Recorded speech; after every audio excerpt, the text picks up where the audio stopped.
ನಮಸ್ಕಾರ. ಈ ನ್ಯೂಸ್ ಟಿವಿಗೆ ಸ್ವಾಗತ. ನಾನು ಶಬ್ರಿನ್ ತಾಜ್. ಮೊದಲಿಗೆ ಹೆಡ್ಲೈನ್ಸ್.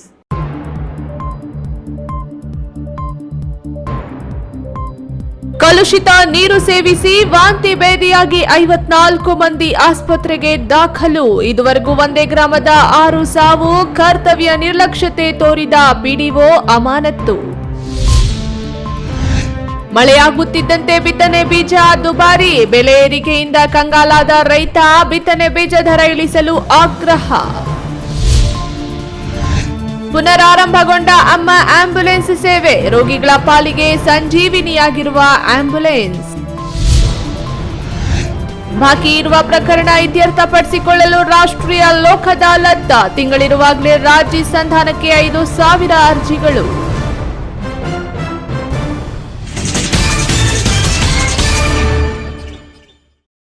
ವಾರ್ತೆಗಳ ವಿವರ. ತುಮಕೂರು ಜಿಲ್ಲೆ ಮಧುಗಿರಿ ತಾಲೂಕಿನ ಚಿನ್ನೇನಹಳ್ಳಿ ಗ್ರಾಮದಲ್ಲಿ ಕಲುಷಿತ ನೀರು ಕುಡಿದು ಸುಮಾರು 54ಕ್ಕೂ ಹೆಚ್ಚು ಮಂದಿ ಗ್ರಾಮಸ್ಥರು ಅಸ್ವಸ್ಥರಾಗಿರುವ ಪ್ರಕರಣದಲ್ಲಿ 3 ವರ್ಷದ ಹೆಣ್ಣು ಮಗು ಸೇರಿ 3 ಸಾವನ್ನಪ್ಪಿದ್ದು, ಗ್ರಾಮದಲ್ಲಿ ಈವರೆಗೆ 6 ಮಂದಿ ಸಾವನ್ನಪ್ಪಿರುವ ಬಗ್ಗೆ ವರದಿಯಾಗಿದೆ. ಕರ್ತವ್ಯ ನಿರ್ಲಕ್ಷ್ಯತೆ ತೋರಿರುವ ಸ್ಥಳೀಯ ಗ್ರಾಮ ಪಂಚಾಯಿತಿ ಅಭಿವೃದ್ಧಿ ಅಧಿಕಾರಿ ಹಾಗೂ ನೀರುಗಂಟಿಯನ್ನ ಜಿಲ್ಲಾ ಉಸ್ತುವಾರಿ ಸಚಿವ ಡಾಕ್ಟರ್ ಜಿ ಪರಮೇಶ್ವರ್ ಅಮಾನತು ಮಾಡಿ ಆದೇಶ ಹೊರಡಿಸಿದ್ದಾರೆ. ತುಮಕೂರು ಜಿಲ್ಲೆ ಮಧುಗಿರಿ ತಾಲೂಕು ಮಿಡಿಗೇಶಿ ಹೋಬಳಿ ಚಿನ್ನೇನಹಳ್ಳಿಯಲ್ಲಿ ಕಲುಷಿತ ನೀರು ಸೇವಿಸಿ ವಾಂತಿ ಭೇದಿಯಿಂದ ಅಸ್ವಸ್ಥರಾಗಿ ಜಿಲ್ಲಾಸ್ಪತ್ರೆಗೆ ದಾಖಲಾಗಿರುವ ರೋಗಿಗಳನ್ನು ಗೃಹ ಸಚಿವ ಡಾಕ್ಟರ್ ಜಿ ಪರಮೇಶ್ವರ್ ಭೇಟಿ ಮಾಡಿ ಆರೋಗ್ಯ ವಿಚಾರಿಸಿ ಧೈರ್ಯ ಹೇಳಿದ್ರಲ್ಲದೆ ರೋಗಿಗಳ ಕುಟುಂಬದವರಿಂದಲೂ ಮಾಹಿತಿ ಪಡೆದರು. ನಂತರ ಮಾಧ್ಯಮಗಳೊಂದಿಗೆ ಮಾತನಾಡಿದ ಅವರು, ರೋಗಿಗಳು ಸಂಪೂರ್ಣವಾಗಿ ಗುಣಮುಖವಾಗುವವರೆಗೆ ಉತ್ತಮ ಚಿಕಿತ್ಸೆ ನೀಡಿ ಆಸ್ಪತ್ರೆಯಿಂದ ಬಿಡುಗಡೆ ಮಾಡಬೇಕೆಂದು ಆರೋಗ್ಯ ಇಲಾಖೆ ಅಧಿಕಾರಿಗಳಿಗೆ ಸೂಚನೆ ನೀಡಿದರು. ಗ್ರಾಮಕ್ಕೆ ಪೂರೈಕೆ ಮಾಡುವ ಕುಡಿಯುವ ನೀರಿನ ಕೊಳವೆ ಮಾರ್ಗಕ್ಕೆ ಕಲುಷಿತ ನೀರು ಮಿಶ್ರಿತವಾಗಿರುವುದೇ ವಾಂತಿ ಭೇದಿ ಪ್ರಕರಣಕ್ಕೆ ಕಾರಣ ಆಗಿದೆ ಎಂದು ಪರೀಕ್ಷೆಯಿಂದ ದೃಢಪಟ್ಟಿದೆ. ಕುಡಿಯುವ ನೀರು ಸಂಪರ್ಕ ನೀಡುವ ಕೊಳವೆ ಮಾರ್ಗ ಅಳವಡಿಕೆ ಕಾಮಗಾರಿ ಸಂದರ್ಭದಲ್ಲಿ ಕೊಳವೆ ಮಾರ್ಗ ಒಡೆದು ಹೋಗಿ ನೀರು ಕಲುಷಿತ ನೀರು ಮಿಶ್ರಿತ ಆಗಿರುವ ಸಾಧ್ಯತೆ ಇದೆ. ಕಲುಷಿತ ನೀರು ಕುಡಿದು ಅಸ್ವಸ್ಥರಾಗಿ ಜಿಲ್ಲಾಸ್ಪತ್ರೆಗೆ ದಾಖಲಾದವರು ಗುಣಮುಖ ಹೊಂದುತ್ತಿದ್ದಾರೆ. ವಾಂತಿ ಭೇದಿಯಿಂದ ಮೃತಪಟ್ಟವರಿಗೆ ಪರಿಹಾರ ನೀಡುವ ಬಗ್ಗೆ ಪ್ರತಿಕ್ರಿಯಿಸಿದ ಸಚಿವರು, ಪರಿಹಾರ ನೀಡುವ ಬಗ್ಗೆ ಮುಖ್ಯಮಂತ್ರಿಗಳೊಂದಿಗೆ ಚರ್ಚಿಸುತ್ತೇವೆಂದು ಭರವಸೆ ನೀಡಿದರು. ನೀರು ಕಲುಷಿತ ನೀರಿನಿಂದ ಸುಮಾರು 100ಕ್ಕೂ ಹೆಚ್ಚು ಜನರಿಗೆ ವಾಂತಿ ಭೇದಿ ಈ ರೀತಿ ಆಗಿದೆ ಅಂಥೇಳಿ ರಿಪೋರ್ಟ್ ಆಗಿ ಕೆಲವರು ಅವರೇ ಖಾಸಗಿ ಆಸ್ಪತ್ರೆಗಳಿಗೆ ಅಲ್ಲಿ ಮಧುಗಿರಿಯಲ್ಲಿ, ಕೊರಟಗೆರೆನಲ್ಲಿ ಮತ್ತು ತುಮಕೂರಿನಲ್ಲಿ ಸೇರಿಕೊಂಡಿದ್ದಾರೆ. ಆನಂತರ ಇಲ್ಲಿಗೆ ತುಮಕೂರು ಆಸ್ಪತ್ರೆಗೆ ಅಲ್ಲಿನ THO, ಅನಂತರ TC ಅವರು, DHO ಅವರು. ಈ ಸಂದರ್ಭದಲ್ಲಿ ಜಿಲ್ಲಾಧಿಕಾರಿ ಶುಭ ಕಲ್ಯಾಣ್, ಜಿಲ್ಲಾ ಪೊಲೀಸ್ ವರಿಷ್ಠಾಧಿಕಾರಿ KV ಅಶೋಕ್, ಜಿಲ್ಲಾ ಪಂಚಾಯತ್ ಮುಖ್ಯ ಕಾರ್ಯನಿರ್ವಹಣಾಧಿಕಾರಿ G ಪ್ರಭು, ಜಿಲ್ಲಾ ಶಸ್ತ್ರಚಿಕಿತ್ಸಕ ಅಸರ್ ಬೇಗ್ ಸೇರಿದಂತೆ ಮತ್ತಿತರರು ಉಪಸ್ಥಿತರಿದ್ದರು. ತಿಮ್ಮಯ್ಯ, ಈ ನ್ಯೂಸ್ ಟಿವಿ, ತುಮಕೂರು. ಕಳೆದ ವರ್ಷ ಬರ ಪೂರ್ವ ಮುಂಗಾರಿನ ಕೊರತೆಯಿಂದ ಬಳಲಿರುವ ರೈತ ಸಮುದಾಯಕ್ಕೆ ಈ ಬಾರಿ ಬಿತ್ತನೆ ಬೀಜದ ಬೆಲೆ ಏರಿಕೆಯಾಗುವುದರ ಮೂಲಕ ಬರ ಎಳೆದಂತಾಗಿದೆ.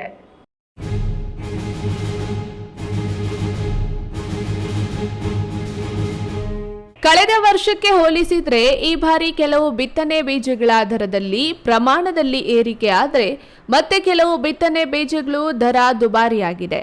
ಕಳೆದ ವರ್ಷ ಆದಾಯದ ಕುಸಿತದಿಂದ ಕಂಗಾಲಾಗಿರುವ ರೈತನಿಗೆ ಇದು ತುಸು ದುಬಾರಿಯೇ ಆಗಿದ್ದು ರೈತ ಸಮುದಾಯದ ಅಸಮಾಧಾನಕ್ಕೆ ಕಾರಣ ಆಗಿದೆ. ಈ ಬಾರಿ 5 ಕೆಜಿ ಬಿತ್ತನೆ ಬೀಜದ ರಾಗಿ ಬ್ಯಾಗ್ ಸಾಮಾನ್ಯ ವರ್ಗಕ್ಕೆ 235 ರೂಪಾಯಿ ಇದ್ರೆ ಪರಿಶಿಷ್ಟ ಜಾತಿ ಪರಿಶಿಷ್ಟ ಪಂಗಡಕ್ಕೆ 190 ರು ನಿಗದಿಯಾಗಿತ್ತು.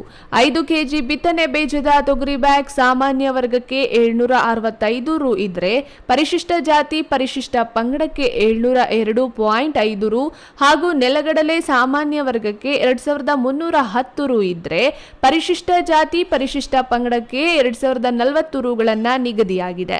ಅದೇ ರೀತಿಯಲ್ಲಿ ಪ್ರತಿಯೊಂದು ಬಿತ್ತನೆ ಬೀಜಗಳ ದರದಲ್ಲೂ ಇದೇ ರೀತಿಯ ವ್ಯತ್ಯಾಸವಾಗಿದೆ.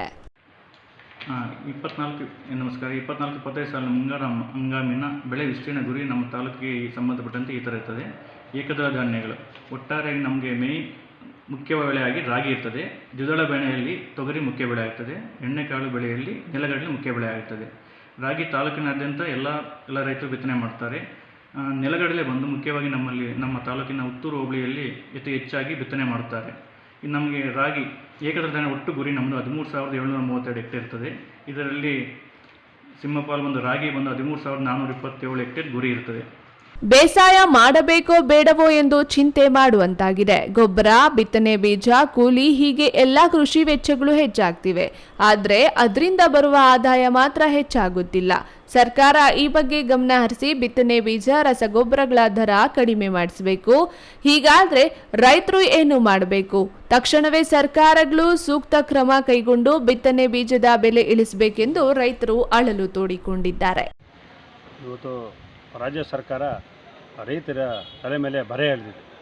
ಯಾಕೆ ಅಂತಂದರೆ ಹಿಂದಿನ ವರ್ಷ ಇರ್ತಕ್ಕಂಥ ಬಿತ್ತನೆ ಬೀಜ ತಕ್ಷಣಕ್ಕೆ ಬಿತ್ತನೆ ಬೀಜಗಳನ್ನು ರೈತರಿಗೆ ಹೊರೆ ಹೊರಿಸಿ ಅವ್ರ ಮೇಲೆ ಒಂದಕ್ಕಿಂತ ಒಂದು ದುಪ್ಪಟ್ಟು ಮಾಡಿರ್ತಕ್ಕಂಥದ್ದು ಶೋಚನೀಯ ಅಂತ ಹೇಳ್ಬೋದಾಗಿದೆ. ರೈತರು ಈ ರಾಜ್ಯದ ಬೆನ್ನೆಲುಬು, ಈ ರಾಷ್ಟ್ರದ ಬೆನ್ನೆಲುಬು. ರೈತರೇ ಇಲ್ಲ ಅಂದರೆ ಈ ದೇಶ ಉದ್ಧಾರ ಆಗಕ್ಕೆ ಸಾಧ್ಯ ಇಲ್ಲ ಅಂತ. Satish, A news TV, Kolar.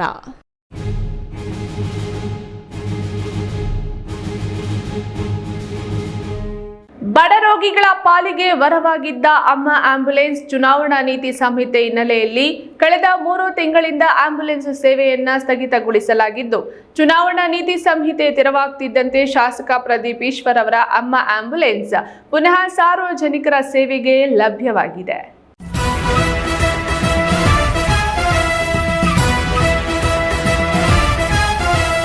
ವಿಧಾನಸಭಾ ಚುನಾವಣೆ ಸಂದರ್ಭದಲ್ಲಿ ಪ್ರದೀಪ್ ಈಶ್ವರ್ ಆಂಬ್ಯುಲೆನ್ಸ್ ಸೇವೆ ಆರಂಭಿಸಿ ಚಿಕ್ಕಬಳ್ಳಾಪುರ ವಿಧಾನಸಭಾ ಕ್ಷೇತ್ರದ ಸಾರ್ವಜನಿಕರಿಗೆ ತುರ್ತಾಗಿ ಆಸ್ಪತ್ರೆಗಳಿಗೆ ಕರೆದೊಯ್ಯಲು ಮತ್ತು ಕರೆತರಲು ನೆರವಾಗುತ್ತೇನೆಂದು ಘೋಷಣೆ ಮಾಡಿದರು. ಅದರಂತೆ ಶಾಸಕರಾಗಿ ಆಯ್ಕೆಯಾಗುತ್ತಿದ್ದಂತೆ ತನ್ನ ತಾಯಿಯ ನೆನಪಿನಲ್ಲಿ ಮೊದಲು 5 ಆಂಬ್ಯುಲೆನ್ಸ್ ಸೇವೆ ಆರಂಭಿಸಿದ ಪ್ರದೀಪ್ ಈಶ್ವರ್ ಸಾರ್ವಜನಿಕರಿಂದ ಹೆಚ್ಚಿನ ಬೇಡಿಕೆ ಬಂದಿದ್ದರಿಂದ ಪುನಃ 5 ಆಂಬ್ಯುಲೆನ್ಸ್ಗಳನ್ನು ರೋಗಿಗಳ ಬಳಕೆಗೆ ಬಿಟ್ಟಿದ್ರು. ಪ್ರದೀಪ್ ಈಶ್ವರ್ ಫೌಂಡೇಶನ್ ವತಿಯಿಂದ ಆಂಬ್ಯುಲೆನ್ಸ್ ಸೇವೆ ದಿನದ 24 ಗಂಟೆ ಕಾರ್ಯನಿರ್ವಹಿಸುತ್ತಿದ್ದು, ಇದು ಬಡರೋಗಿಗಳ ಪಾಲಿಗೆ ವರವಾಗಿದೆ. ಗ್ರಾಮಗಳಿಂದ ಜಿಲ್ಲಾಸ್ಪತ್ರೆಗೆ, ಖಾಸಗಿ ಆಸ್ಪತ್ರೆ ಸೇರಿದಂತೆ ಬೆಂಗಳೂರಿನ ಖಾಸಗಿ ಆಸ್ಪತ್ರೆಗಳಿಗೂ ರೋಗಿಗಳನ್ನು ಉಚಿತವಾಗಿ ಕರೆದೊಯ್ಯಲಾಗುತ್ತಿದೆ.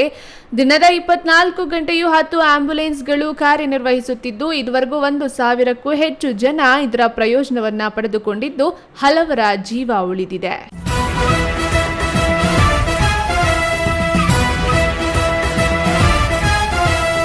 ಆಂಬ್ಯುಲೆನ್ಸ್ ಸೇವೆಗೆ ಸಾರ್ವಜನಿಕರಿಂದ ಮೆಚ್ಚುಗೆ ವ್ಯಕ್ತವಾಗಿತ್ತು. ಚುನಾವಣಾ ನೀತಿ ಸಂಹಿತೆಯಿಂದ ಸ್ಥಗಿತವಾಗಿದ್ದ ಆಂಬ್ಯುಲೆನ್ಸ್ ಸೇವೆ ಪುನರ್ ಆರಂಭವಾಗಿದ್ದು, ಸಾರ್ವಜನಿಕರು 08024413333 ಸಂಖ್ಯೆಗೆ ಕರೆ ಮಾಡಿ ಆಂಬ್ಯುಲೆನ್ಸ್ ಸೇವೆಯನ್ನ ಪಡೆದುಕೊಳ್ಳಬಹುದಾಗಿದೆ ಎಂದು ಶಾಸಕ ಪ್ರದೀಪ್ ಈಶ್ವರ್ ತಿಳಿಸಿದ್ದಾರೆ.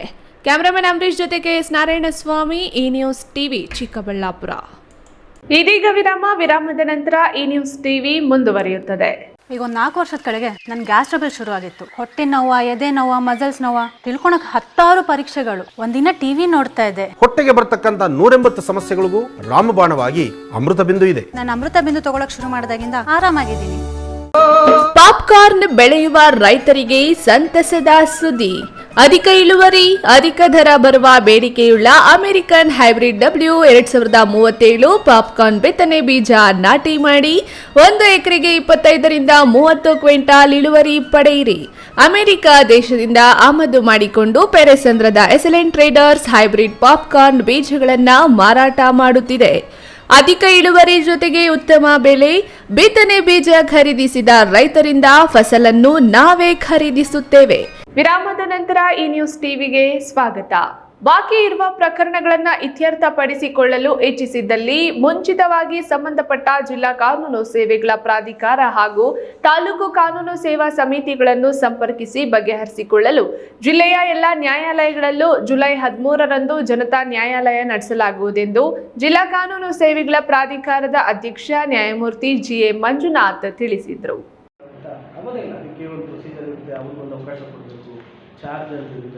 ಕೋಲಾರ ಜಿಲ್ಲೆಯ ಎಲ್ಲಾ ನ್ಯಾಯಾಲಯಗಳಲ್ಲಿ ರಾಷ್ಟ್ರೀಯ ಲೋಕ್ ಅದಾಲತ್ ಜರುಗಿಸುವ ಕುರಿತು ಕರೆಯಲಾದ ಸುದ್ದಿಗೋಷ್ಠಿಯನ್ನ ಉದ್ದೇಶಿಸಿ ಜಿಲ್ಲಾ ಕಾನೂನು ಸೇವೆಗಳ ಪ್ರಾಧಿಕಾರದ ಅಧ್ಯಕ್ಷ ನ್ಯಾಯಮೂರ್ತಿ ಜೆಎ ಮಂಜುನಾಥ್ ಮಾತನಾಡಿ, ಲೋಕ್ ಅದಾಲತ್ನಲ್ಲಿ ಸಾರ್ವಜನಿಕರು ನ್ಯಾಯಾಲಯದಲ್ಲಿ ಬಾಕಿ ಇರುವ ಪ್ರಕರಣಗಳು ಹಾಗೂ ವ್ಯಾಜ್ಯಪೂರ್ವ ಪ್ರಕರಣಗಳನ್ನು ಸಹ ರಾಜಿ ಸಂಧಾನದ ಮೂಲಕ ಬಗೆಹರಿಸಿಕೊಳ್ಳಲು ಅವಕಾಶ ಕಲ್ಪಿಸಲಾಗಿದೆ. ಇನ್ನು 1 ತಿಂಗಳು ಇರುವಾಗಲೇ 5,000 ಅರ್ಜಿಗಳು ಪ್ರಕರಣಗಳ ರಾಜಿ ಸಂಧಾನದ ಇತ್ಯರ್ಥಕ್ಕೆ ಬಂದಿವೆ. ಜುಲೈ 13ರಂದು ನಡೆಯಲಿರುವ ಅದಾಲತ್ನಲ್ಲಿ ನ್ಯಾಯಾಲಯದಲ್ಲಿ ಬಾಕಿ ಇರುವ ಪ್ರಕರಣಗಳ ಜೊತೆಗೆ ನ್ಯಾಯಾಲಯಕ್ಕೆ ದಾಖಲಾಗುವ ಮುನ್ನ ವ್ಯಾಜ್ಯಪೂರ್ವ ಪ್ರಕರಣಗಳ ಪಕ್ಷಗಾರರಿಗೆ ನೋಟಿಸ್ ನೀಡಿ ಕರೆಸಿ ಪ್ರಾಧಿಕಾರದ ವತಿಯಿಂದ ಪೂರ್ವಭಾವಿ ಸಭೆ ನಡೆಸಲಾಗುವುದು. ಇಂತಹ ಪ್ರಕರಣಗಳಿಗೆ ನ್ಯಾಯಾಲಯದ ಶುಲ್ಕ ಪಾವತಿಸುವ ಅವಶ್ಯಕತೆ ಇರುವುದಿಲ್ಲ. ವಕೀಲರ ಮೂಲಕ ಅಥವಾ ಖುದ್ದಾಗಿ ಪ್ರಾಧಿಕಾರಕ್ಕೆ ಭೇಟಿ ನೀಡಿ ಪ್ರಕರಣಗಳನ್ನು ರಾಜಿ ಮಾಡಿಕೊಳ್ಳಬಹುದಾಗಿದೆ ಎಂದು ತಿಳಿಸಿದರು. ಯಾಕೆಂದರೆ ಪ್ರತಿ ಅದಾಲತ್ತಲ್ಲಿ 10,000, 11,000, 6,000, 7,000 ಆಗ್ತಾ ಇದೆ. ಆದರೆ 16/3/24ರಿಂದ ಆದ ಒಂದು ಜನತಾ ನ್ಯಾಯಾಲಯದಲ್ಲಿ ನಾವು 21,923 ಪ್ರಕರಣಗಳನ್ನು ರಾಜಿ ಮಾಡಿದ್ವಿ.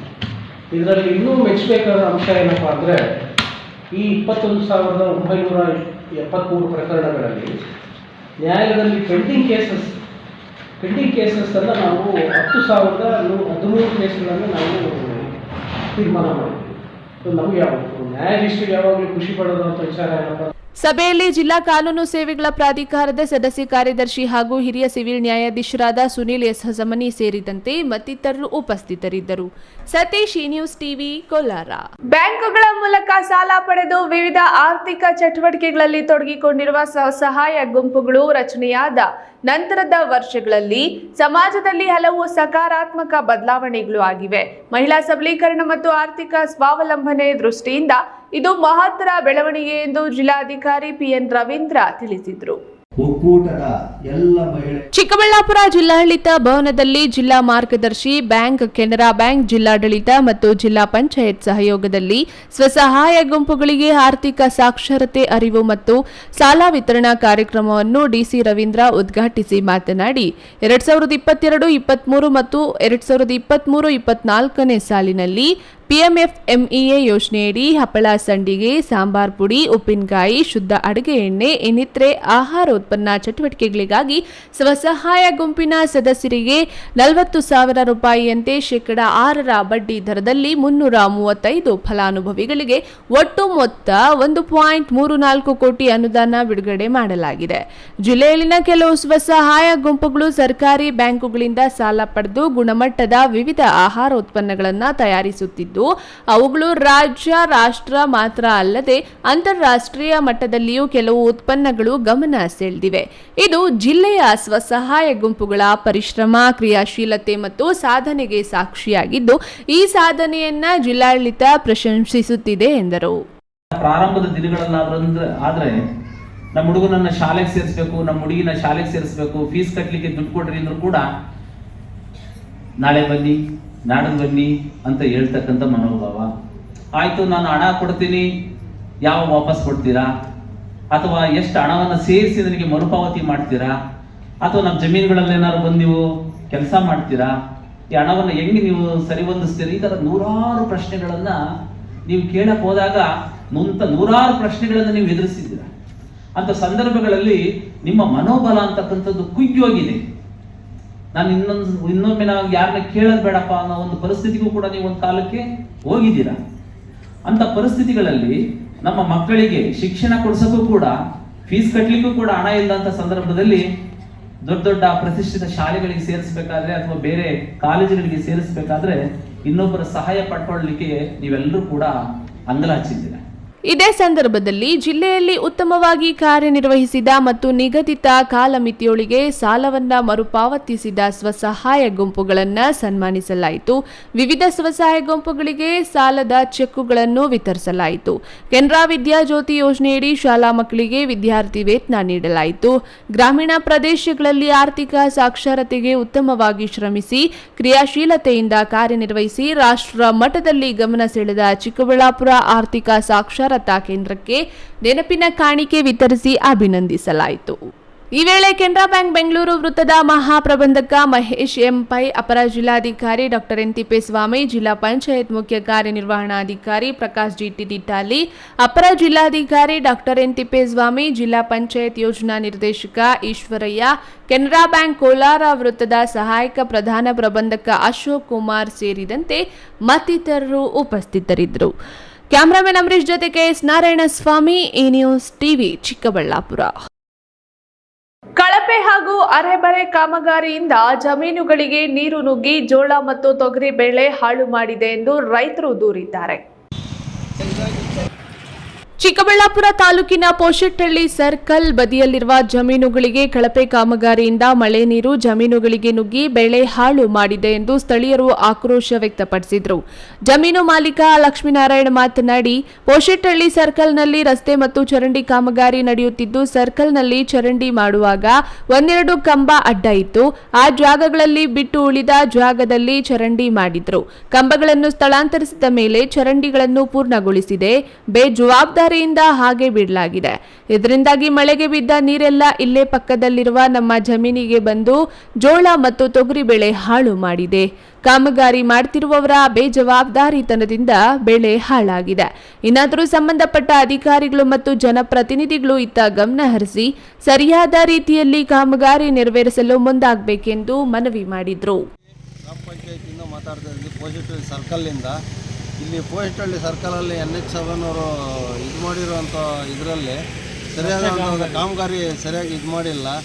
ಎಲ್ಲ ಹೊಲಗಳಿಗೆ ನೀರುಗಳು ನುಗ್ತಾ ಇದ್ದಾವೆ, ಬೆಳೆಗಳು ಹಾನಿ ಆಗ್ತಾ ಇದ್ದಾವೆ, ಮನೆಗಳು ನುಗ್ತಾ ಇದ್ದಾವೆ. ಇಷ್ಟೆಲ್ಲ ಇದಾಗ್ತಾ ಇದ್ರೂ ಕೂಡ ಯಾರೂ ಗಮನ ಆಗ್ತಾ ಇಲ್ಲ ಸರ್ಕಾರಿ ಅಧಿಕಾರಿಗಳು. ಇದ್ರ ಬಗ್ಗೆ ಪೂರ್ತಿ ಗಮನ ಆಗಬೇಕು ಅಂತ ಹೇಳ್ಬಿಟ್ಟು ನಮ್ಮ ಗ್ರಾಮ ಪಂಚಾಯತಿ ಅಧಿಕಾರಿಗಳಿಗೂ ತಾಲೂಕು ಅಧಿಕಾರಿಗಳನ್ನ ಕೇಳ್ಕೊತಾ ಇದ್ದೀವಿ. ಇನ್ನು ಸಮರ್ಪಕ ಕಾಮಗಾರಿ ನಡೆಸದ ಪರಿಣಾಮ ಸರ್ಕಲ್ನಲ್ಲಿ ನೀರು ನಿಂತು ಕೆರೆಯೋ ಎಂಬಂತೆ ಭಾಸವಾಗ್ತಿದೆ. ಸರಿಯಾದ ರೀತಿಯಲ್ಲಿ ಕಾಮಗಾರಿ ನಡೆಸಬೇಕೆಂದು ಸಾರ್ವಜನಿಕರು ಒತ್ತಾಯಿಸಿದ್ದಾರೆ. ಚೇತನ್ ಪಿವಿ, ಈ ನ್ಯೂಸ್ ಟಿವಿ, ಮಂಚೇನಹಳ್ಳಿ. ಯಾವುದೇ ರೀತಿಯ ಅಹಿತಕರ ಘಟನೆಗಳಿಗೆ ಅವಕಾಶ ನೀಡದಂತೆ ಶಾಂತಿಯುತವಾಗಿ ಬಕ್ರೀದ್ ಹಬ್ಬವನ್ನು ಆಚರಿಸಬೇಕೆಂದು ಮುಸ್ಲಿಂ ಬಾಂಧವರಲ್ಲಿ ಚಿಂತಾಮಣಿ ಉಪವಿಭಾಗದ ಡಿವೈಎಸ್ಪಿ ಮುರಳೀಧರ್ ಅವರು ಮನವಿ ಮಾಡಿದ್ದಾರೆ. ಜೂನ್ 17 ಸೋಮವಾರದಂದು ಚಿಂತಾಮಣಿಯಲ್ಲಿ ಮುಸ್ಲಿಂ ಬಾಂಧವರು ಬಕ್ರೀದ್ ಹಬ್ಬವನ್ನ ಆಚರಣೆ ಮಾಡುತ್ತಿರುವ ಹಿನ್ನೆಲೆಯಲ್ಲಿ ಚಿಂತಾಮಣಿ ನಗರದ ನಗರ ಪೊಲೀಸ್ ಠಾಣೆಯಲ್ಲಿ ಮುಸ್ಲಿಂ ಬಾಂಧವರು ಹಾಗೂ ವಿವಿಧ ಸಂಘಟನೆಗಳ ಪದಾಧಿಕಾರಿಗಳೊಂದಿಗೆ ಡಿವೈಎಸ್ಪಿ ಮುರಳೀಧರ್ ನೇತೃತ್ವದಲ್ಲಿ ಶಾಂತಿ ಸಭೆಯನ್ನ ಹಮ್ಮಿಕೊಳ್ಳಲಾಗಿತ್ತು. ಸಭೆಯನ್ನ ಉದ್ದೇಶಿಸಿ ಡಿವೈಎಸ್ಪಿ ಮುರಳೀಧರ್ ಮಾತನಾಡಿ, ಧರ್ಮದ ಪದ್ಧತಿಯಂತೆ ಬಕ್ರೀದ್ ಹಬ್ಬವನ್ನ ಶಾಂತಿ ಸೌಹಾರ್ದತೆಯಿಂದ ಆಚರಿಸಬೇಕು. ಯಾವುದೇ ಕಾನೂನು ಬಾಹಿರ ಚಟುವಟಿಕೆಗಳು ಕಂಡು ಬಂದಲ್ಲಿ ಕೂಡಲೇ ಸಂಬಂಧಪಟ್ಟ ಪೊಲೀಸ್ ಇಲಾಖೆಗಳಿಗೆ ಮಾಹಿತಿಯನ್ನ ನೀಡಿ. ಯಾವುದೇ ಕಾರಣಕ್ಕೂ ಸಾರ್ವಜನಿಕರು ಕಾನೂನನ್ನ ಕೈಗೆತ್ತಿಕೊಳ್ಳುವ ಕೆಲಸ ಮಾಡಬಾರದೆಂದು ತಿಳಿಸಿದರು.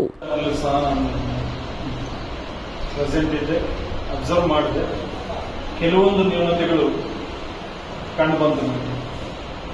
ನಿಮಗೆ ಸ್ಪೆಷಲಿ ಇಯರ್ ಮಾರ್ಕ್ ಆಗಿ ಒಂದು ಪಾರ್ಕಿಂಗ್ ವ್ಯವಸ್ಥೆ ಮಾಡಿಕೊಟ್ಟು ಸಹ ಕೆಲವರು ರೋಡಲ್ಲಿ ವೆಹಿಕಲ್ಸ್ ಹಾಕಿರೋದ್ರಿಂದ ದಿಬ್ಬೂರಲ್ಲಿ ರಸ್ತೆ ಕಡೆ ಟ್ರಾಫಿಕ್ ಸ್ವಲ್ಪ ಮಟ್ಟಿಗೆ ಜಾಮ್ ಆಗಿದೆ. ಇನ್ನು ಕೆಲವರು ಅಲ್ಲೇ ಹೆವಿ ವೆಹಿಕಲ್ಸ್ ಸಹ ನಮಾಜ್ಗೋಸ್ಕರ ಅಲ್ಲಿ ಪಾರ್ಕಿಂಗ್ ಮಾಡಿ ಒಳಗೆ ಹೋಗೋದು ನಾನು ಅಬ್ಸರ್ವ್ ಮಾಡಿದೆ. ಅವರು ಕೇಳಿದಾಗ ಲೋಕಲ್ ಏಡ್ಸ್ ಅಂತ ಗೊತ್ತಾಯ್ತು. ಅದಕ್ಕೆ ಅವ್ರಿಗೂ ಹೇಳಬೇಕು, ಈದ್ಗಾ ಸರೌಂಡಿಂಗ್ಸ್ ಒಂದು 500 ಮೀಟರ್ಸ್ ಯಾವ ವೆಹಿಕಲ್ಸ್ ಅವ್ರು ನಮಾಜ್ ಮಾಡಲಿ, ಯಾಕಂದ್ರೆ ಎಲ್ಲರೂ ಸೈಡ್ಗೆ ಪಾರ್ಕ್ ಮಾಡ್ಕೊಂಡು ಮತ್ತು ನಮಾಜ್ ಮಾಡಿ ಹೇಳಬೇಕು. ಮತ್ತೆ ಯಾವುದೇ ಅಹಿತಕರ ಘಟನೆಗಳು ನಡೆಯದ ಹಾಗೆ ಮಾಮೂಲಿ ಈ ದಾನ ಮಾಡೋದು ಇವೆಲ್ಲ ನಿಮಗೆಲ್ಲ ಬಿಡಿಸಿ ಹೇಳೋ ಅವಶ್ಯಕತೆ ಇಲ್ಲ. ನಿಮ್ಮ ಪದ್ಧತಿ ಹೇಗಿತ್ತು ಅದು ಮಾಡ್ಕೋಬೇಕು. ಈ ಸಂದರ್ಭದಲ್ಲಿ ಜಾಮಿಯಾ ಮಸೀದಿ ಕಮಿಟಿ ಅಧ್ಯಕ್ಷ ಗೌಸ್ ಪಾಷಾ, ನಗರ ಠಾಣೆಯ ಆರಕ್ಷಕ ನಿರೀಕ್ಷಕರಾದ ವಿಜಯ್ ಕುಮಾರ್, ನಗರಸಭಾ ಸದಸ್ಯರಾದ ಮೊಹಮ್ಮದ್ ಶಫೀಕ್, ಶೇಖ್ ಶಬೀರ್, ಮಾಜಿ ನಗರಸಭಾ ಸದಸ್ಯರಾದ ಅಲ್ಲಾ ಬಕಶ್, ಮರಹೀಂ ಮತ್ತಿತರರು ಹಾಜರಿದ್ದರು. ಬಿದೇವಪ್ಪ, ಈ ನ್ಯೂಸ್ ಟಿವಿ, ಚಿಂತಾಮಣಿ. ರೈತರು ಕಷ್ಟಪಟ್ಟು ಬೆಳೆದ ಬೆಳೆಗಳನ್ನು ಉಳಿಸಿಕೊಳ್ಳೋದೇ ಬಲು ಕಷ್ಟ. ಪ್ರಾಣಿ ಪಕ್ಷಿಗಳು ಹಣ್ಣು ಹಂಪಲುಗಳನ್ನ ತಿಂದು ಹಾಕುತ್ತವೆ, ಕಾಯಿಗಳನ್ನ ನೆಲಕ್ಕುರುಳಿಸುತ್ತವೆ. ವಿಶೇಷವಾಗಿ ಚಿಕ್ಕಬಳ್ಳಾಪುರದಲ್ಲಿ ದ್ರಾಕ್ಷಿ, ದಾಳಿಂಬೆ, ಮಾವು, ಸೀಬೆ ಹೀಗೆ ನಾನಾ ಹಣ್ಣುಗಳನ್ನು ಬೆಳೆಯುತ್ತಾರೆ. ಇವುಗಳನ್ನ ರಕ್ಷಿಸಿಕೊಳ್ಳುವುದು ಬಲು ಕಷ್ಟ.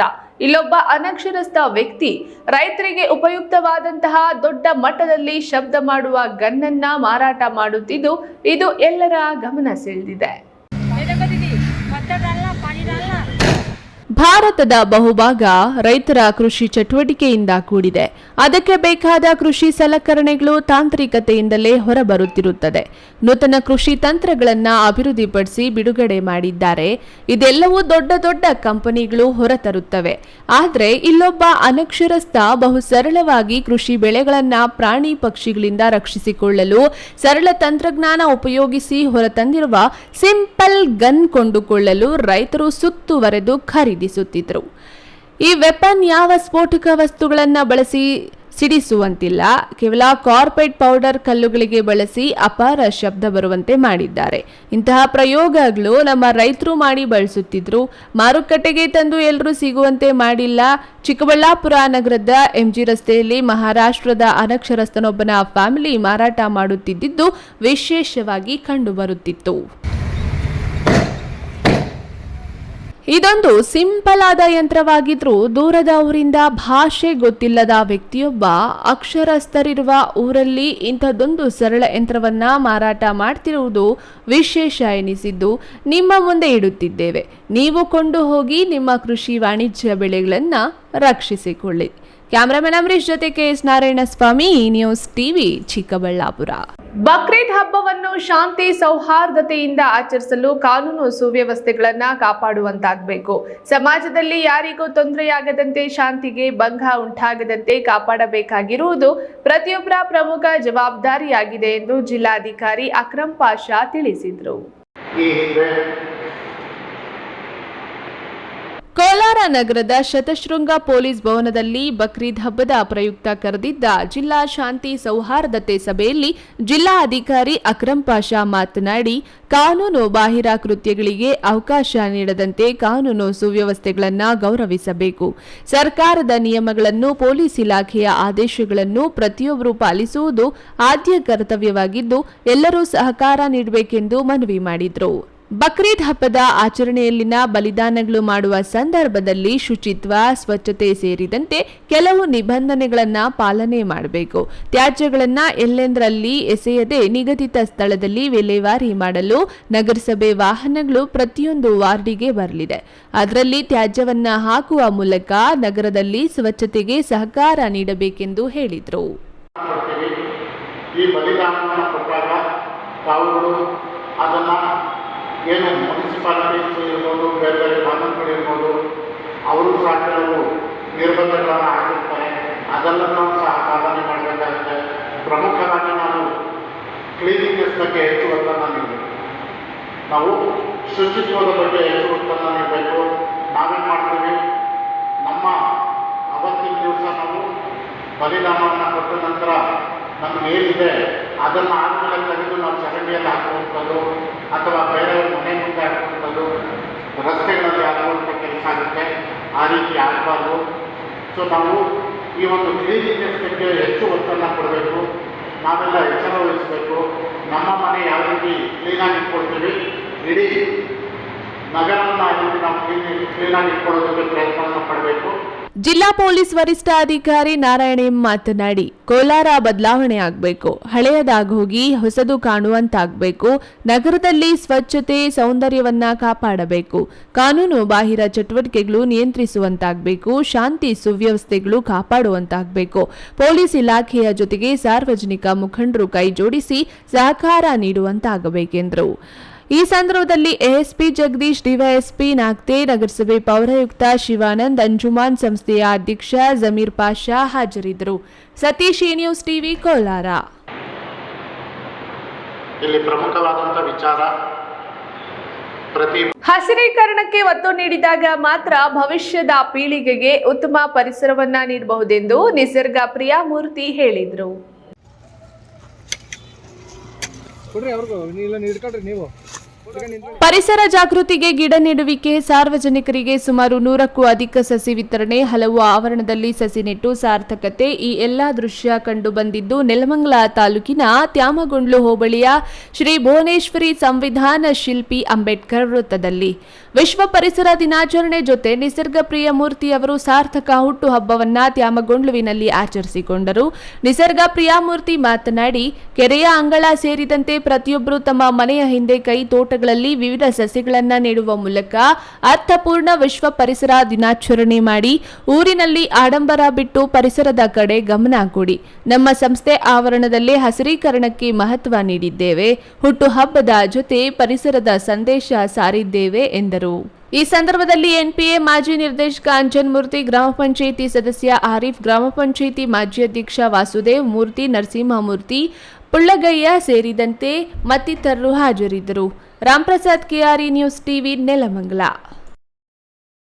ತಾನು ಡಾಕ್ಟರ್ ಆಗಬೇಕೆಂದು ಪರೀಕ್ಷೆ ಬರೆದಂತಹ ವಿದ್ಯಾರ್ಥಿಗಳಿಗೆ ಫಲಿತಾಂಶ ಅತಂತ್ರ ಪರಿಸ್ಥಿತಿಗೆ ಸಿಕ್ಕಿಸಿದೆ. ಒಂದೇ ಕೇಂದ್ರದ ಹಲವು ವಿದ್ಯಾರ್ಥಿಗಳು ಸಮಾನ ಅಂಕಗಳನ್ನು ಪಡೆಯಲು ಹೇಗೆ ಸಾಧ್ಯ? ಮತ್ತೊಂದು ಕಡೆ ಪರೀಕ್ಷೆಯನ್ನ ಬರೆಯಲು ಲಕ್ಷಾಂತರ ರೂಪಾಯಿ ಲಂಚ ಪಡೆದುಕೊಂಡಿರುವ ಪ್ರಕರಣ ವಿದ್ಯಾರ್ಥಿಗಳನ್ನು ಅತಂತ್ರ ಸ್ಥಿತಿಗೆ ತಳ್ಳುತ್ತಿರುವ ನೀಟ್ ಪರೀಕ್ಷೆ ಯಾರ ಹಿತಕ್ಕಾಗಿ ಎಂಬ ಪ್ರಶ್ನೆಯನ್ನ ಕೇಳುತ್ತಾ ಹಿಂದಿನ ರೀತಿಯಲ್ಲಿ ಸಿಇಟಿ ಪರೀಕ್ಷೆಯನ್ನೇ ಮಾನದಂಡವಾಗಿಟ್ಟುಕೊಂಡು ವೈದ್ಯಕೀಯ ಶಿಕ್ಷಣವನ್ನ ನೀಡಬೇಕೆಂದು ಎಐಡಿಎಸ್ಒ ರಾಜ್ಯ ಉಪಾಧ್ಯಕ್ಷ ಅಭಯ ದಿವಾಕರ್ ತಿಳಿಸಿದರು. ವಿದ್ಯಾರ್ಥಿಗಳ ಹೋರಾಟ ಇವಾಗಲೇ ನೀಟ್ ಯುಜಿ ಹಗರಣವನ್ನ ವಿರೋಧಿಸಿ ನಿಷ್ಪಕ್ಷಪಾತ ನ್ಯಾಯಾಂಗ ತನಿಖೆಗೆ ಆಗ್ರಹಿಸಿ ಎಐಡಿಎಸ್ಒ ವಿದ್ಯಾರ್ಥಿ ಸಂಘಟನೆಯ ನೇತೃತ್ವದಲ್ಲಿ ಚಿಕ್ಕಬಳ್ಳಾಪುರ ನಗರದ ಶಿಡ್ಲಘಟ್ಟ ವೃತ್ತದಲ್ಲಿ ಪ್ರತಿಭಟನೆ ನಡೆಸಿದರು. ಹೋರಾಟವನ್ನ ಉದ್ದೇಶಿಸಿ ಎಐಡಿಎಸ್ಒನ ರಾಜ್ಯ ಉಪಾಧ್ಯಕ್ಷ ಅಭಯ ದಿವಾಕರ್ ಮಾತನಾಡಿ, ಶಿಕ್ಷಣವು ವ್ಯಾಪಾರವಾಗಿದೆ. ಅದರಲ್ಲೂ ವೈದ್ಯಕೀಯ ಶಿಕ್ಷಣ ಪಡೆಯುವುದು ಬಡ ಮಧ್ಯಮ ವರ್ಗದ ವಿದ್ಯಾರ್ಥಿಗಳಿಗೆ ಗಗನ ಕುಸುಮವೇ ಆಗುತ್ತಿದೆ. ತಮ್ಮ ವೈದ್ಯಕೀಯ ಶಿಕ್ಷಣಕ್ಕಾಗಿ ವಿದ್ಯಾರ್ಥಿಗಳು ಹಗಲಿರುಳೆನ್ನದೆ ಪರಿಶ್ರಮ ಹಾಕಿ ನೀಟ್ ಪರೀಕ್ಷೆ ಬರೆಯುತ್ತಾರೆ. ತಂದೆ ತಾಯಿಗಳು ಕೂಡ ಮಕ್ಕಳ ಕನಸನ್ನ ಈಡೇರಿಸಲು ಸಾಲ ಸೋಲ ಮಾಡಿ ಓದಿಸುತ್ತಾರೆ. ನೀಟ್ ಪ್ರವೇಶ ಪರೀಕ್ಷೆಯ ಹಗರಣವು ಅತ್ಯಂತ ದೊಡ್ಡ ಹಗರಣ. ಇಂದು ವೈದ್ಯಕೀಯ ಶಿಕ್ಷಣ ಆಕಾಂಕ್ಷಿಯಾಗಿರುವ ವಿದ್ಯಾರ್ಥಿಗಳಲ್ಲಿ ನೀಟ್ ಫಲಿತಾಂಶ ಆಘಾತವನ್ನ ಉಂಟು ಮಾಡಿದೆ. ಈ ಕೂಡಲೇ ನಿಷ್ಪಕ್ಷಪಾತವಾಗಿ ನ್ಯಾಯಾಂಗ ತನಿಖೆ ಆಗಬೇಕೆಂದು ಆಗ್ರಹಿಸಿದ್ರು. ವಿದ್ಯಾರ್ಥಿಗಳು ಬಹಳ ಕಷ್ಟಪಟ್ಟು ಹಲವಾರು ಕನಸುಗಳನ್ನಿಟ್ಕೊಂಡು ನೀಟ್ ಪರೀಕ್ಷೆನ ಬರೀತಾರೆ. ಆದರೆ ಈ ವರ್ಷದ ನೀಟ್ ಪರೀಕ್ಷೆನ ಬರೆದು ಖುಷಿಯಾಗಿ ಒಳ್ಳೆ ಮಾರ್ಕ್ಸ್ ತೆಗೆದಿದ್ದೀವಿ ಅಂತ ಹೊರಗೆ ಬಂದಿರೋ ಮಕ್ಕಳಿಗೆ ಒಂದು ಶಾಕ್ ಇತ್ತು. ಬಂದಿರೋ ರ್ಯಾಂಕಿಂಗು ಅವ್ರು ಬರೆದಿರೋ ಮಾರ್ಕ್ಸಿಗೆ ಏನೂ ಸಂಬಂಧ ಇಲ್ಲ. ಅಷ್ಟೇ ಅಲ್ಲ, ಪ್ರತಿ ಸಲ ಒಬ್ರು ಇಬ್ರು ಔಟ್ ಆಫ್ ಔಟ್ ತಗೊಳ್ಳೋರು. ಈ ವರ್ಷ 67 ಜನ ಔಟ್ ಆಫ್ ಔಟ್, ಒಂದೇ ಸೆಂಟ್ರಲ್ಲಿ 5-6 ಜನ ಔಟ್ ಆಫ್ ಔಟ್ ತಗೊಂಡಿದ್ದಾರೆ. ಇದು ಇಡೀ ದೇಶದಾದ್ಯಂತ ಎಲ್ಲ ನೀಟ್ ಬರೆದಿರೋಂಥ ವಿದ್ಯಾರ್ಥಿಗಳಿಗೆ ಒಂದು ಶಾಕರ್ ಅಷ್ಟೇ ಅಲ್ಲ, ಒಂದು ಆಘಾತ ತಂದುಕೊಟ್ಟಿದೆ. ಪ್ರತಿಭಟನೆ ವೇಳೆ ಜಿಲ್ಲಾ ಸಂಚಾಲಕ ಕಿರಣ್ ಕುಮಾರ್, ರಾಜ್ಯ ಕಾರ್ಯಕಾರಿ ಸಮಿತಿಯ ಸದಸ್ಯ ಲಕ್ಕಪ್ಪ ಇತರರು ಹಾಜರಿದ್ದರು. ಕ್ಯಾಮರಾಮನ್ ಅಂಬರೀಶ್ ಜೊತೆ K S Narayanaswamy, news TV, Chikkaballapur. ಇದೀಗ ವಿರಾಮದ ನಂತರ ಈ ನ್ಯೂಸ್ ಟಿವಿ ಮುಂದುವರಿಯುತ್ತದೆ. ನನ್ನ ಕನಸು ಡಾಕ್ಟರ್ ಆಗೋದು. ಡಾಕ್ಟರ್ ಆಗೋದು ನನ್ನ ಕನಸು. ಮಗಳು ಡಾಕ್ಟರ್ ಆಗಲಿ ಅನ್ನೋದು ನನ್ನ ಕನಸು. ಕನಸು ಎಲ್ಲರಿಗೂ ಇರುತ್ತದೆ. ಇಂಕ ಡಾಕ್ಟರ್ ಓಡ್ಪಂದು ಭಾರಿ ಆಸೆ ಉಂಡು. ಮೆಡಿಕಲ್ ಓದೋಣ ನಡ ಸ್ವಪ್ನ. ಮಾಕಾಸು ಎಕ್ಕ ಸಪನ ಡಾಕ್ಟರ್ ಜಾವ್ ಕಾಮೂಣ. ಕನಸು ಎಲ್ಲೆಲ್ಲೂ ಇರುತ್ತದೆ. ಮೆಡಿಕಲ್ ಓದುವುದು ನನ್ನ ಕನಸು. ನನ್ನ ಮಗನು ಡಾಕ್ಟರ್ ಆಗ್ಬೋದೇನ್ರಿ? ನನ್ನ ಕನಸು ಡಾಕ್ಟರ್ ಆಗೋದು. ಕನಸು ಎಲ್ಲರ ಹಕ್ಕು. ಆದರೆ ಕನಸು ನನಸಾಗಲು ಬೇಕು ನಂಬಿಕೆ, ಛಲ ಮತ್ತು ಪರಿಶ್ರಮ. Neat academy. ಜೈನ್ ಮಿಷನ್ ಆಸ್ಪತ್ರೆ, ಜೈನ್ ಮಿಷನ್ ಟ್ರಸ್ಟ್ನ ಲಾಭರಹಿತ ಉಪಕ್ರಮ. ಕರ್ನಾಟಕ ರಾಜ್ಯ ಬೀಜ ನಿಗಮ ಪಕ್ಕ, ಬಿಬಿ ರಸ್ತೆ, ಚಿಕ್ಕಬಳ್ಳಾಪುರ. ದಶಕಗಳಿಂದ ಆರೋಗ್ಯ ಕ್ಷೇತ್ರದಲ್ಲಿ ಲಾಭರಹಿತವಾಗಿ ಸೇವೆ ಸಲ್ಲಿಸುತ್ತಿರುವ ಜೈನ್ ಮಿಷನ್ ಆಸ್ಪತ್ರೆ ದಿನದ 24 ಗಂಟೆ ತುರ್ತು ಚಿಕಿತ್ಸೆಯಿಂದ ಹಿಡಿದು ಎಲ್ಲಾ ಕಾಯಿಲೆಗಳಿಗೂ ಇಲ್ಲಿ ಚಿಕಿತ್ಸೆ ಲಭ್ಯ. ದೂರವಾಣಿ ಸಂಖ್ಯೆ 08156295108. ತುರ್ತು ಸಹಾಯವಾಣಿ 6364464470. ಮಕ್ಕಳ ಹೈಯರ್ ಎಜುಕೇಶನ್, ಮಗಳ ಮದುವೆ, ಕನಸಿನ ಸ್ವಂತ ಮನೆ, ಇಷ್ಟಕ್ಕೆಲ್ಲ ಹಣ ಹೇಗ್ ಹೊಂದಿಸೋದು ಅಂತ ಟೆನ್ಷನ್ ಅಲ್ಲಿದ್ದೀರಾ? ಇರೋ ಚಿನ್ನನ ಅಡ ಇಡೋಕ್ ಹೋದ್ರೆ ಬಡ್ಡಿ ಮೇಲ್ ಬಡ್ಡಿ ಕಟ್ಬೇಕು. ಬೇಡ, ಮಾರ್ಬಿಡೋಣ ಅಂದ್ರೆ ಅರ್ಧ ಬೆಲೆ ಕೇಳ್ತಾರೆ ಅನ್ನೋ ಆತಂಕದಲ್ಲಿದ್ದೀರಾ? ಟೆನ್ಷನ್ ಬಿಡಿ, ಹಿಂದೆ ಹಿಂದೂಸ್ತಾನ್ ಗೋಲ್ಡ್ ಕಂಪನಿಗೆ ಬನ್ನಿ. ನೀವು ಅಡ ಇಟ್ಟಿರೋ ಚಿನ್ನವನ್ನ ಬಿಡಿಸ್ತಾರೆ ಹಾಗೂ ನಿಮ್ಮಲ್ಲಿರೋ ಚಿನ್ನವನ್ನ ಇಂದಿನ ಆನ್ಲೈನ್ ಬೆಲೆಗೆ ಕೊಂಡುಕೊಂಡು ತಕ್ಷಣ ನಿಮ್ ಬಾಕಿ ಹಣ ಕೊಡ್ತಾರೆ. ಹಿಂದೂಸ್ತಾನ್ ಗೋಲ್ಡ್ ಕಂಪನಿ, ಇದು ನಿಮ್ಮ company. Hindustan Gold Company. It's your company. ವಿರಾಮದ ನಂತರ ಈ ನ್ಯೂಸ್ ಟಿವಿಗೆ ಮತ್ತೆ ಸ್ವಾಗತ. ಇದೀಗ ಸಂಕ್ಷಿಪ್ತ ಸುದ್ದಿ. ಭಾರತದ ಬಹುಭಾಗ ರೈತರ ಕೃಷಿ ಚಟುವಟಿಕೆಯಿಂದ ಕೂಡಿದೆ. ಅದಕ್ಕೆ ಬೇಕಾದ ಕೃಷಿ ಸಲಕರಣೆಗಳು ತಾಂತ್ರಿಕತೆಯಿಂದಲೇ ಹೊರಬರುತ್ತಿರುತ್ತದೆ. ನೂತನ ಕೃಷಿ ತಂತ್ರಗಳನ್ನು ಅಭಿವೃದ್ಧಿಪಡಿಸಿ ಬಿಡುಗಡೆ ಮಾಡಿದ್ದಾರೆ. ಇದೆಲ್ಲವೂ ದೊಡ್ಡ ದೊಡ್ಡ ಕಂಪನಿಗಳು ಹೊರತರುತ್ತವೆ. ಆದರೆ ಇಲ್ಲೊಬ್ಬ ಅನಕ್ಷರಸ್ಥ ಬಹು ಸರಳವಾಗಿ ಕೃಷಿ ಬೆಳೆಗಳನ್ನು ಪ್ರಾಣಿ ಪಕ್ಷಿಗಳಿಂದ ರಕ್ಷಿಸಿಕೊಳ್ಳಲು ಸರಳ ತಂತ್ರಜ್ಞಾನ ಉಪಯೋಗಿಸಿ ಹೊರತಂದಿರುವ ಸಿಂಪಲ್ ಗನ್ ಕೊಂಡುಕೊಳ್ಳಲು ರೈತರು ಸುತ್ತುವರೆದು ಖರೀದಿಸುತ್ತಿದ್ದರು. ಈ ವೆಪನ್ ಯಾವ ಸ್ಫೋಟಕ ವಸ್ತುಗಳನ್ನು ಬಳಸಿ ಸಿಡಿಸುವಂತಿಲ್ಲ, ಕೇವಲ ಕಾರ್ಪೆಟ್ ಪೌಡರ್ ಕಲ್ಲುಗಳಿಗೆ ಬಳಸಿ ಅಪಾರ ಶಬ್ದ ಬರುವಂತೆ ಮಾಡಿದ್ದಾರೆ. ಇಂತಹ ಪ್ರಯೋಗಗಳು ನಮ್ಮ ರೈತರು ಮಾಡಿ ಬಳಸುತ್ತಿದ್ರು. ಮಾರುಕಟ್ಟೆಗೆ ತಂದು ಎಲ್ಲರೂ ಸಿಗುವಂತೆ ಮಾಡಿಲ್ಲ. ಚಿಕ್ಕಬಳ್ಳಾಪುರ ನಗರದ ಎಂಜಿ ರಸ್ತೆಯಲ್ಲಿ ಮಹಾರಾಷ್ಟ್ರದ ಅನಕ್ಷರಸ್ಥನೊಬ್ಬನ ಫ್ಯಾಮಿಲಿ ಮಾರಾಟ ಮಾಡುತ್ತಿದ್ದುದು ವಿಶೇಷವಾಗಿ ಕಂಡುಬರುತ್ತಿತ್ತು. ಇದೊಂದು ಸಿಂಪಲ್ ಆದ ಯಂತ್ರವಾಗಿದ್ರೂ ದೂರದ ಊರಿಂದ ಭಾಷೆ ಗೊತ್ತಿಲ್ಲದ ವ್ಯಕ್ತಿಯೊಬ್ಬ ಅಕ್ಷರಸ್ಥರಿರುವ ಊರಲ್ಲಿ ಇಂಥದ್ದೊಂದು ಸರಳ ಯಂತ್ರವನ್ನ ಮಾರಾಟ ಮಾಡ್ತಿರುವುದು ವಿಶೇಷ ಎನಿಸಿದ್ದು ನಿಮ್ಮ ಮುಂದೆ ಇಡುತ್ತಿದ್ದೇವೆ. ನೀವು ಕೊಂಡು ಹೋಗಿ ನಿಮ್ಮ ಕೃಷಿ ವಾಣಿಜ್ಯ ಬೆಳೆಗಳನ್ನು ರಕ್ಷಿಸಿಕೊಳ್ಳಿ. ಕ್ಯಾಮರಾಮನ್ ಅಮರೀಶ್ ಜೊತೆ K S Narayanaswamy, news TV, Chikkaballapur. ಕೊನೆಯದಾಗಿ ಮತ್ತೊಮ್ಮೆ ಹೆಡ್ಲೈನ್ಸ್.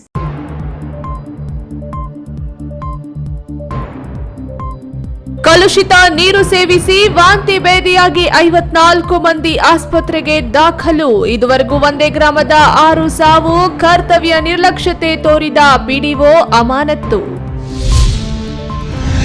ಮಳೆಯಾಗುತ್ತಿದ್ದಂತೆ ಬಿತ್ತನೆ ಬೀಜ ದುಬಾರಿ. ಬೆಲೆ ಏರಿಕೆಯಿಂದ ಕಂಗಾಲಾದ ರೈತ.